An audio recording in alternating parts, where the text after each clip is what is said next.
a moment ago, John was a torchbearer.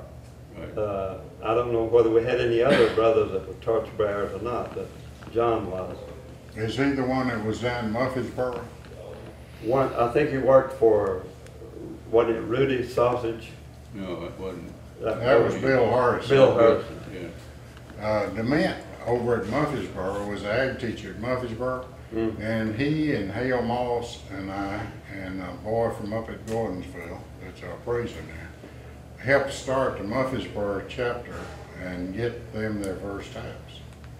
It took us over a year, I think, to get all that done. We had a meeting every Wednesday night for almost 12 months. Lawrence Shore was a torchbearer. He was my little brother I took care of, and I guess that's the reason he got into the CIA, you know. Are you thinking about Ed? Oh, yeah, I thought that's who you said. No, Ed. Lawrence. I'm sorry. I think a good question comes up that Gene's going to address tonight, and I'm proud you're going to do that, Gene. I believe there's one reason I've often thought about why not drive back up here 365. I'm closer to 7 major universities than I am the University of Tennessee.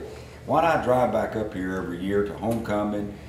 You know, all these things. Why do you do that? And I get to thinking about it, and I believe one of it, and I don't disagree with doing away with the pledge as we knew it. I think there was some danger in that and so forth.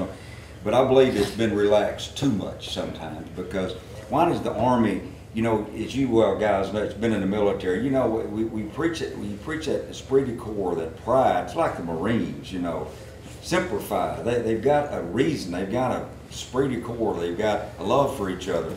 And I think that's what this group developed. I think that's the reason y'all all still get together so much, and the reason I tagged on is because you just see the care for each other, and I think it goes back to those old times and when we struggled and when you helped each other, and today that just, I got a son, it's not an AGR, he's an SAE out of Memphis, and he never hears from his fraternity. That's brave of you to mention that. Pardon? Brave of you to mention Yeah, that. well, I don't speak to him, but he never hears. It's just nothing comes from the alumni for him, you know. So he just don't ever go back. I agree with you, Johnny. I was here Monday night at the fraternity meeting, and they had the new members from this semester get up to say the purpose.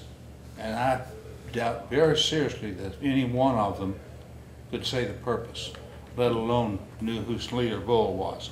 And I've talked to the current officers about getting some sort of a training program because of the importance of developing tradition. And we've lost a lot of that. I think so. Another thing that's going to change us, when we were here, the fraternity was 85%, 90% ag majors. It's 1/3 ag majors today.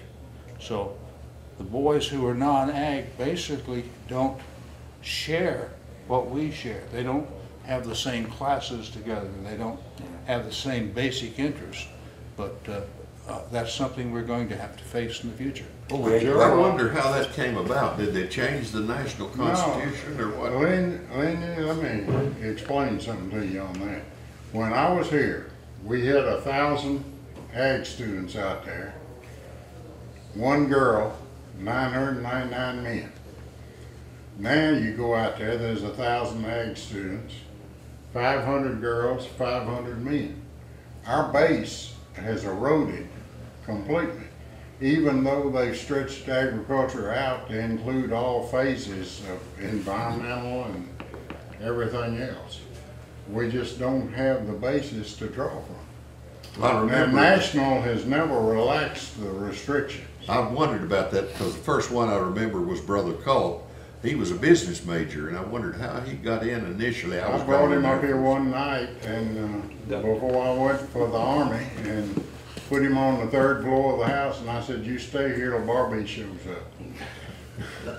Any final words of advice or? Let's start telling the truth.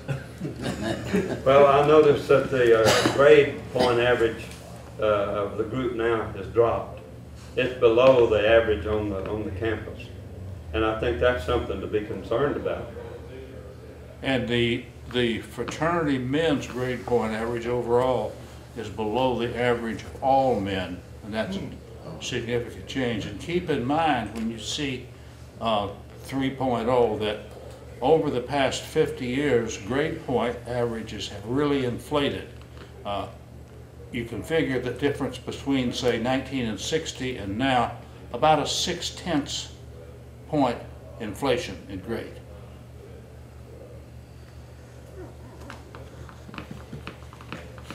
Well, Gene opened this group up. Maybe you could close it for us, Gene.